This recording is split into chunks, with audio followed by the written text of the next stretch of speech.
구약성경 602면에 나와 있습니다. 열왕기하 23장 3절 한 절의 말씀을 같이 합독하겠습니다. 시작. 왕이 단 위에 서서 여호와 앞에서 언약을 세우되 마음을 다하고 뜻을 다하여 여호와께 순종하고 그의 계명과 법도와 율례를 지켜 이 책에 기록된 이 언약의 말씀을 이루게 하리라 하매 백성이 다 그 언약을 따르기로 하니라. 아멘. 오늘 주보에 보면 가정에 뿌려진 말씀은 오늘 말씀의 한 부분을 이렇게 떼어서 같이 이 말씀을 한 주간 자녀와 부모와 이렇게 같이 암송하는 시간을 가졌으면 좋겠다 해서 기록을 했습니다. 우리 주보를 펴보시고 그 안쪽에 있는 말씀 한번 같이 읽어볼까요?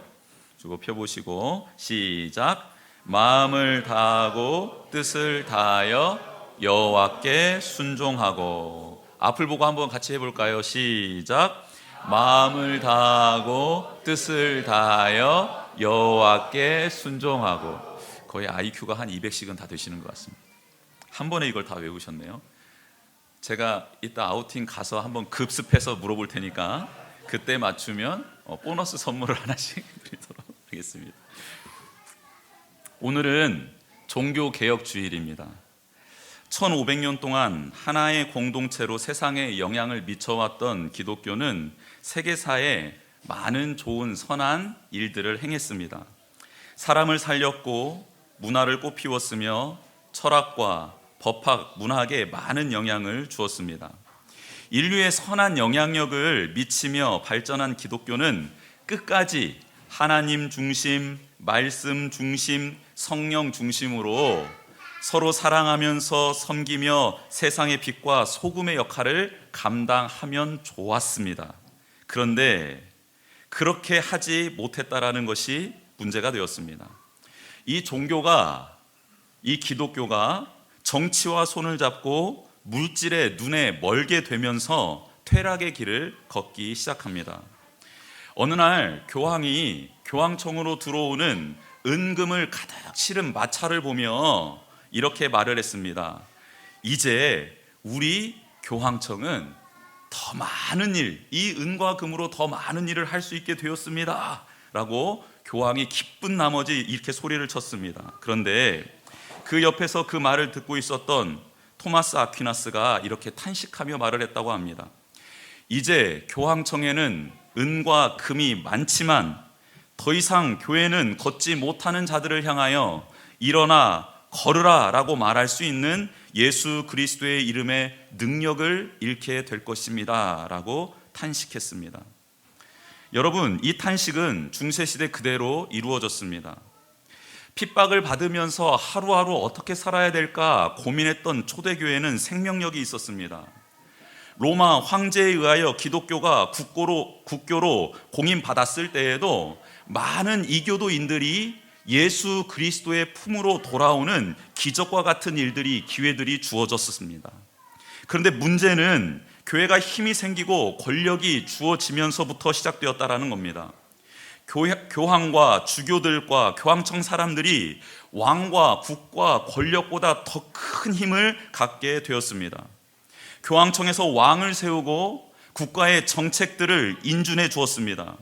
국가기관의 중심인 왕실은 교황의 눈치를 보는 처지에 있었고, 이를 악용한 교황은 왕실을 지배하며 무소불위의 권력을 휘두르기 시작했다라는 겁니다.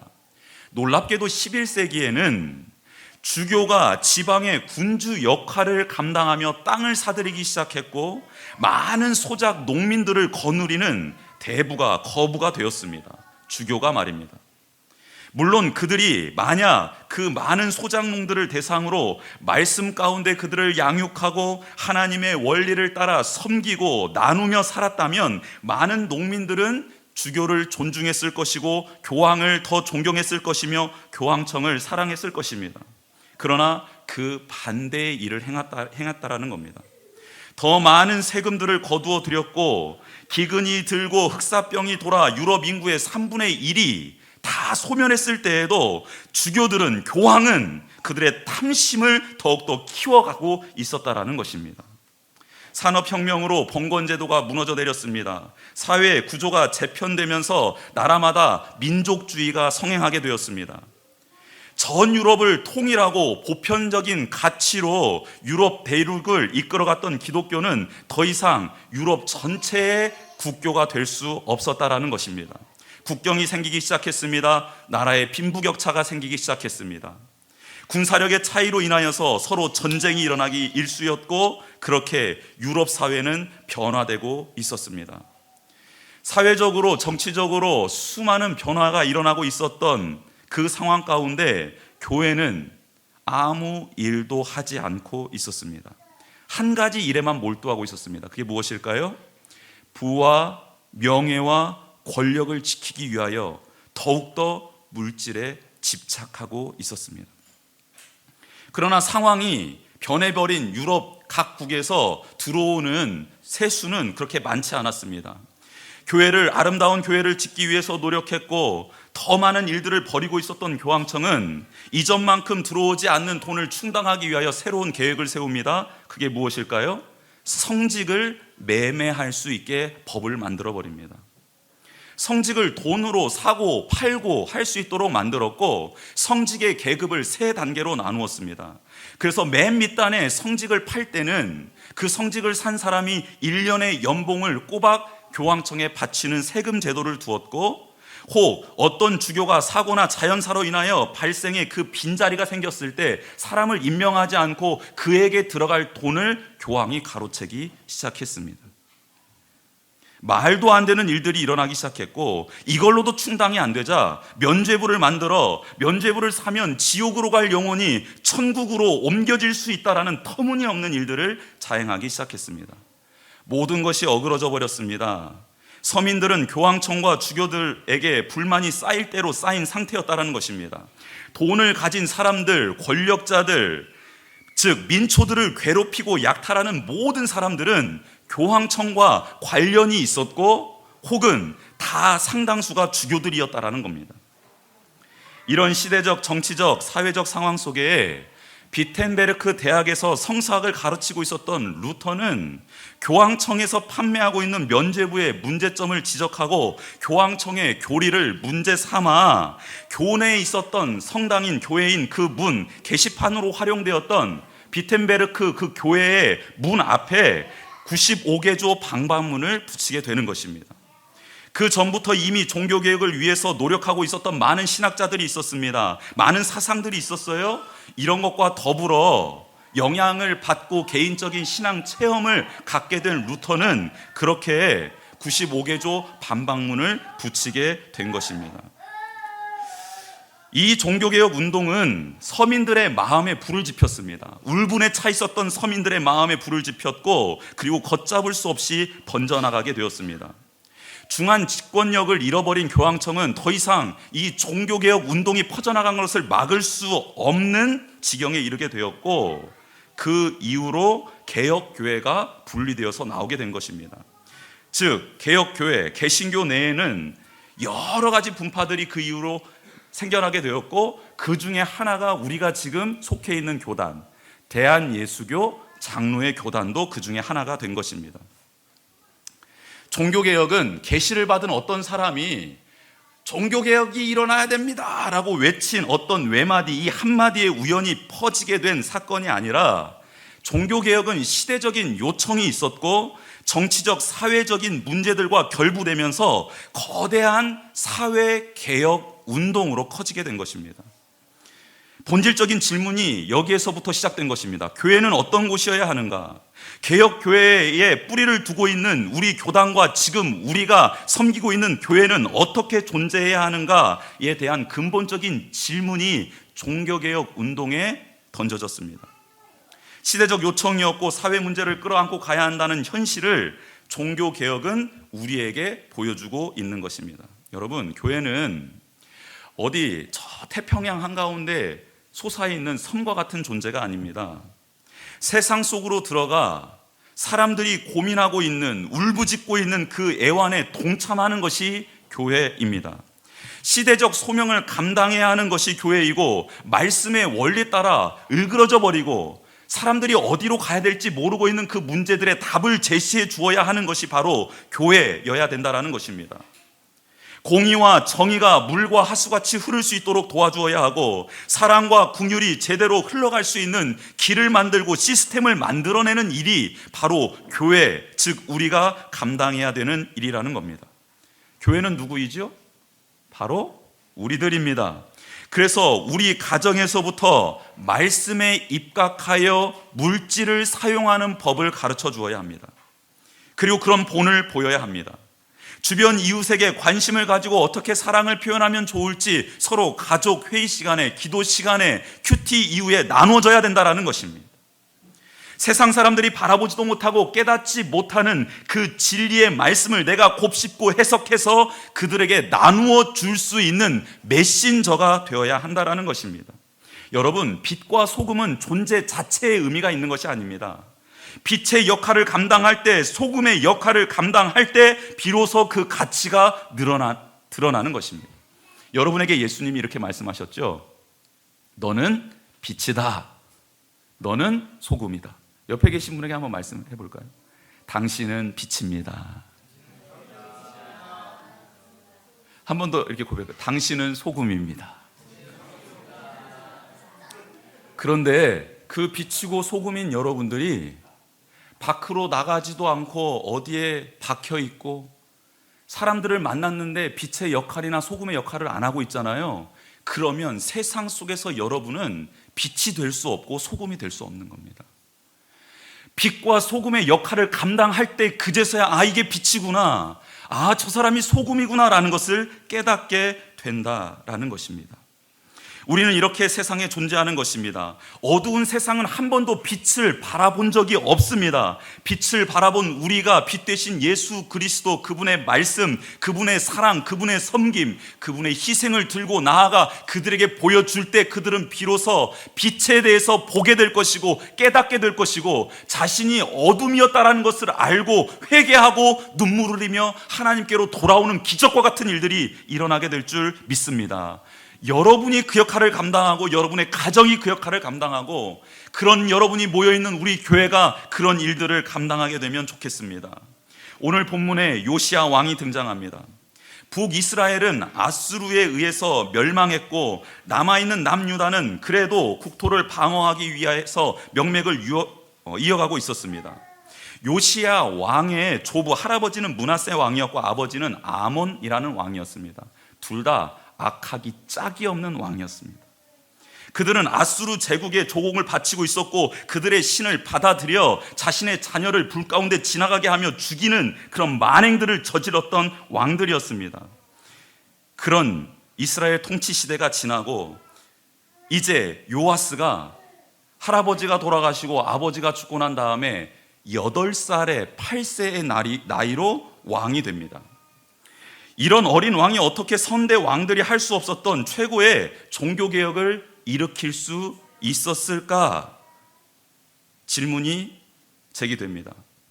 그런데 그 일을 가능할 수 있었던 이유를 성경은 어린 나이였던 그에게 훌륭한 멘토가 있었다라고 말을 합니다. 여러분, 요시야 왕이 8살 때 왕이 될 무렵 그의 사촌이었던 왕족이었던 그보다 나이 많은 선지자 한 명이 있었습니다. 그게 누구냐면 스바냐 선지자입니다. 스바냐 선지자는 예루살렘 근처에서 활동을 했는데 왕이 되었던 요시야 왕은 그와 함께 지내며 스바냐를 통해 하나님의 음성, 말씀을 듣기 시작합니다. 스바냐는 이렇게 외치지요. 우상 숭배하고 있는 유다 백성은 여호와의 날이 임하여 멸망할 것입니다. 그날은 심판의 날이 될 것이고 어두움의 날이 될 것입니다. 환난과 고통의 날이 임할 것입니다 라고 선포해 주었습니다. 알려주었습니다. 만약 이스라엘 백성이 그러나 회개하면 우상 숭배의 길에서 떠나서 다시 여호와께로 돌아오면 하나님께서는 다시 그들에게 긍휼을 베풀어 주실 것이다 라는 메시지도 전해 주었습니다. 그래서 스바냐 3장 17절에는 이런 말씀이 있습니다. 너희 하나님 여호와가 너희 가운데 계시니 그는 구원을 베푸실 전능자이시라. 그가 너로 말미암아 기쁨을 이기지 못하시며 너를 잠잠히 사랑하시며 너로 말미암아 즐거이 부르며 기뻐하시리라 하리라. 아멘. 어린 왕이었지만 사촌뻘 되는 스바냐로부터 하나님의 뜻을 듣게 되었습니다. 신앙 교육을 받을 수 있는 그 자리에 오픈이 되었다라는 겁니다. 요시야는 8살에 왕이 되고 왕이 된 지 8년 만에 하나님의 이름을 부르고 찾게 됩니다. 여러분, 할아버지 그렇게 악했던 므낫세 왕이 55년을 통치했고요, 아버지 아몬 왕이 2년을 통치했습니다. 57년 동안 흑암의 권세에 눌려 있었던 가정에 살았던 이 요시야 왕이 8살이 되어서 왕이 되었고, 왕이 된 후에 8년 동안 그 신앙 교육을 통해서 비로소 그의 마음이 열리고 풀리고 하나님의 뜻이 깨달아졌다라는 겁니다. 여러분, 우리 아이들이 태어난 지 얼마나 됐죠? 이제 얼마 안 된, 지금 아이들 중에 가장 큰 아이가 여기 앞에 있는 너무 아름답고 멋있고 잘생긴 11년 됐습니다. 11년 됐는데요, 11년 되었을 때에 이 아이가 무언가 막 영성이 뛰어나고 그렇게 되는 것을 바라서는 안 된다라는 말이에요. 왜냐하면 8살이라는 지금 초등학교 1학년 때부터 비로소 옆에서 스바냐와 같은 사람이, 그런 부모가, 그런 목사가, 그런 선생님이 옆에서 붙어서 그렇게 지도해 줘야지만이 8년 후에 그가 비로소 여호와 하나님을 부를 수 있기 때문에 그렇습니다.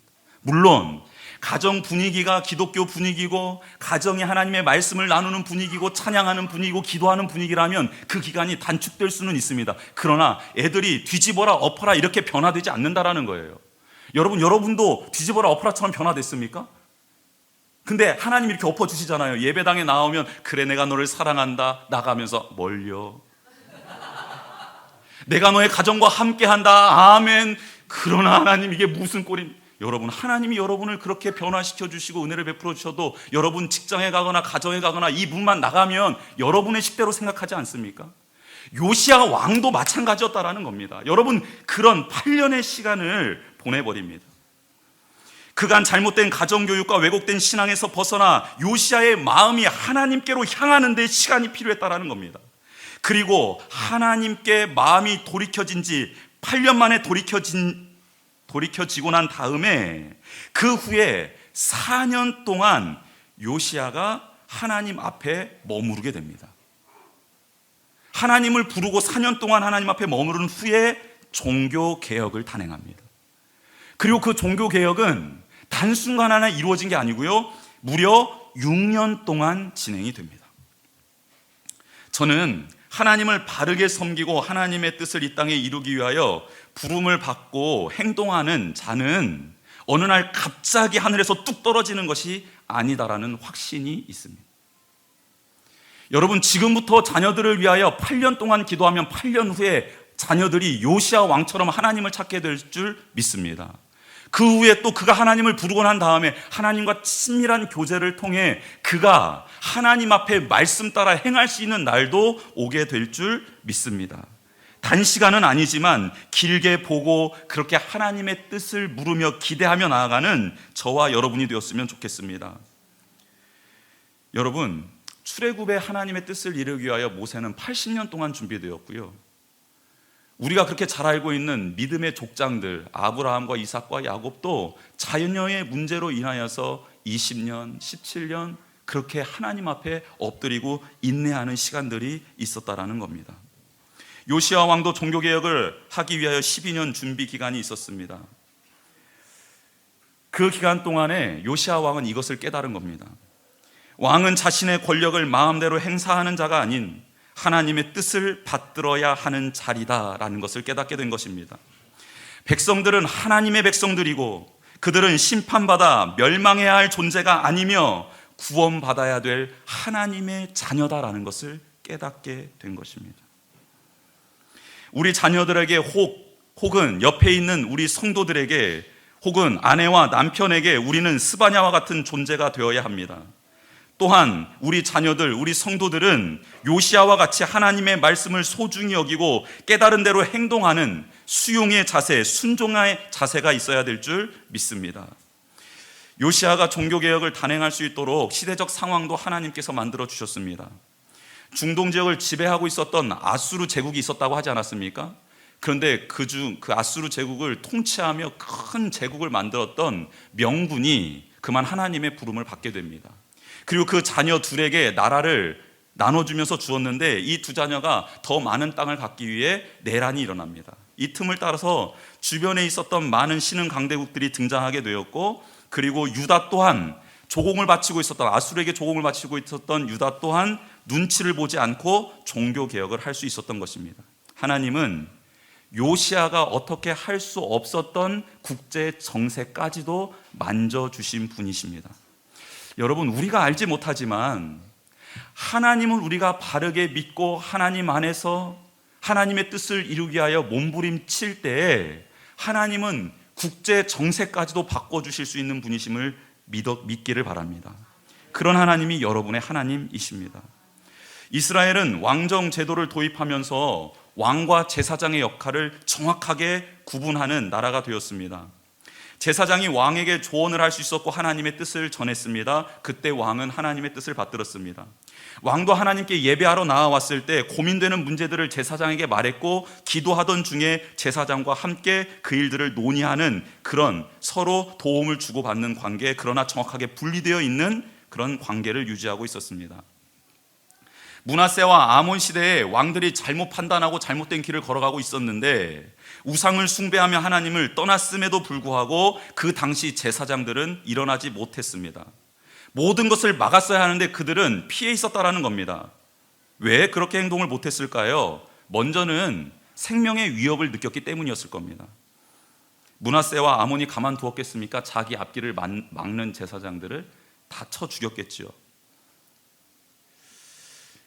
그럼에도 불구하고 그들을 막아서는 제사장이 있었어야 합니다. 제사장들은 하나님의 뜻보다는 잠시 이 시간을 침묵으로 버티는 쪽을 택한 것입니다. 언젠가는 끝나겠지. 그러면서 지냈던 시간이 무려 57년이 지나버렸습니다. 제사장들도 57년간 변화가 있었는데 어떤 변화가 있었을까요? 1번, 더 하나님을 신실하게 섬겼다. 눈 감고 침묵하다 그만 자기도 우상 숭배하고 있었다. 예, 그렇죠. 저희는 무조건 2번입니다. 성경에 이런 말씀이 있습니다. 악은 그 모양이라도 버리라는 말씀이 있습니다. 제 아무리 강한 믿음이 신실한 사람일지라도 하루만 기도하지 않고 말씀 보지 않으면요, 무너져 내립니다. 세상의 풍조대로 일주일 동안 살잖아요. 그러면 그동안 쌓아놨던 경건은 힘을 잃게 되는 것을 우리는 체험적으로 알고 있습니다. 하나님이 선택한 제사장이라 할지라도 그것은 동일합니다. 말씀을 주신 하나님을 믿고 담대하게 서는 용기가 우리에게 있어야 합니다. 부부가 이 일을 하기 위하여 서로 힘을 모아야 합니다. 가족이 마음을 다해 하나님의 뜻을 이루어드리기 위하여 수고하고 애를 써야 합니다. 교회가 합심하여 기도하고 예배하는 이유가 바로 하나님 앞에 끝까지 서기 위함인 줄 믿습니다. 악한 기운에 눌려서 주눅들어 사는 것이 아니라 복음의 능력으로 담대하게 여러분의 삶의 자리를 세워나가기를 주님의 이름으로 축복합니다. 예루살렘 성전을 정화하고 보수하며 이스라엘 백성을 영적으로 정결하게 하는 것이 제사장의 몫이었음에도 불구하고 오늘 요시아 시대에 있는 대제사장은 그 일을 감당하지 못하고 있었습니다. 하나님은 그때 제사장의 할 일을 거두어서 왕에게 대신 그 일을 시키신다라는 겁니다. 여러분, 교회가 교회 역할을 하고 있지 못하면 선교단체가 혹은 어떤 국가기관이 그 일들을 대신하게 될 것입니다. 그리고 하나님은 잠자고 있는 교회를 깨우시겠지요. 보아라, 너희들이 해야 될 일들을 지금 세상에서 감당하고 있다라고 말입니다. 요시아 왕은 잠자고 있던 제사장의 영혼을 깨웁니다. 그리고 성전 안에 있던 우상을 섬기는 그릇들을 다 집어내어 던져버리게 합니다. 우상들을 찍어 갈아 만들어 버립니다. 그리고 무덤이 있는 곳에 뿌려버립니다. 그 와중에 성전을 청결하게 하던 와중에 숨겨져 있었던 율법 책을 발견하게 됩니다. 말씀을 듣게 된 요시아는 자신의 옷을 찢고 회개합니다. 그리고 말씀에 나온 복과 저주의 갈림길에 대한 하나님의 말씀을 듣게 됩니다. 신명기서 말씀입니다. 할아버지, 아버지, 선대 왕들은 저주의 길을 선택하며 걸었다라는 것을 알게 됩니다. 그리고 자신은 이제 생명의 길, 복된 길을 걷기로 다짐합니다. 그래서 백성의 지도자들을 다 모아 한자리에 앉게 합니다. 그리고 율법책을 다시 낭독합니다. 그리고 이제 예루살렘 성전 정화를 뛰어넘어 민족 전체가 하나님 앞에 정결하게 되어야 하는 것을 선포하고 종교 개혁을 단행합니다.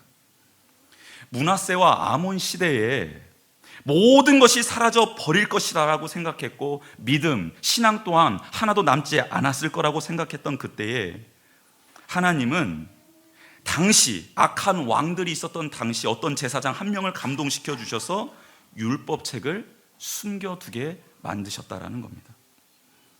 이것이 바로 하나님의 소망이고 희망입니다. 지금 한국교회 현실은 좀 참담합니다. 부자 세습을 불법이라 규정하고 법조항을 만들었지만 이를 교묘하게 재해석하고 있는 현실입니다. 또한 좋은 것이 좋은 것이라고 말하면서 위원회를 구성해 헌법을 위배하는 결정을 내려 통과시키는 일들을 총회에서 행하고 있습니다. 어떤 교회는 세상의 법을 어기면서 교회당을 건축함으로써 무리를 빚고 있습니다. 세계에서 가장 아름다운 건물을 지었을지는 모르지만 사람들은, 세상은 그 건물을 보며 손가락질을 하고 있습니다. 또한 최근에는 대법원이 도로 점용 허가 취소 판결을 내려서 지하 예배당에 대해 원상복구를 해야 할 상황에 직면하게 되었습니다. 원상복구하는 비용만 무려 400억 원이 들어간다고 합니다. 그러나 이런 현실 가운데서도 희망이 있다라는 것을 성경은 지금 말씀하고 있는 것입니다. 제 주변에도 훌륭한 목사님의 자녀들이 있습니다. 그들 또한 목사들이죠. 그런데 그 아버지의 교회를 세습할 수 있는 충분한 능력과 실력을 갖췄음에도 불구하고 그 자리로 들어가지 않고 하나님께서 자신에게 소명을 준 그 자리에 나아가 개척의 길을 걷고 있는 친구들이 있습니다. 건물의 화려함은 없지만 아름다운 예배당을 마련한 주변에 있는 목사님들이 지역사회에 그 건물을 오픈하고 그들에게 교회당에 들어와 아름답게 꾸며놓은 리모델링한 예배당을 사용하면서 그들이 하나님을 알 수 있도록, 혹은 교회가 그 지역 주민과 더불어 살아가는 사회를 만들고자 몸부림치는 목사님들과 교회가 수많이 있습니다. 무엇보다 한국교회의 어두운 현실을 부여잡고 기도하며 하나님의 뜻을 구하고 있는 교회들이 있다라는 사실 자체가 희망이고 소망인 줄 믿습니다. 우리 교회도 하나님이 남겨두신 그루터기와 같은 교회가 되기를 주님의 이름으로 축복합니다. 결국 요시야는 율법책을 통해 하나님의 말씀을 듣고 깨달음으로 순종할 수 있었습니다. 그리고 전국에 있는 우상들을 산산히 깨트렸습니다. 산당의 모든 제단을 헐어버렸습니다. 이방 신들을 섬기는 제사장들을 다 잡아 모두 제거해버렸습니다. 그런데 여기에 이방 신들을 섬기는 제사장 말고 레위 제사장들 중에 변절한 자들이 있었습니다. 그들은 지방에 흩어져서 우상 숭배하는 백성들을 깨우치고 그들을 하나님께로 돌이켜야 했지만 눈을 감고 있었습니다. 요시야 왕은 변절한 제사장들을 불러 모았습니다.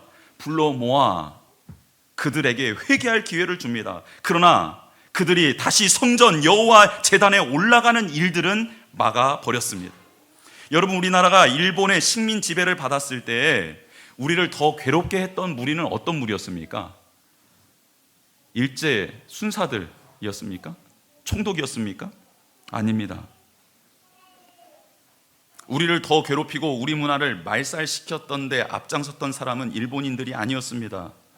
그들에게 넘어간 변절자들이었습니다. 안타깝지만 그것이 현실이었고 같은 민족, 동족 간에 있어서는 안 될 일들이 자행되었던 시절이 있었습니다. 여러분, 종교개혁주의를 맞이해서 우리의 모습을 한번 잘 살펴보았으면 좋겠습니다.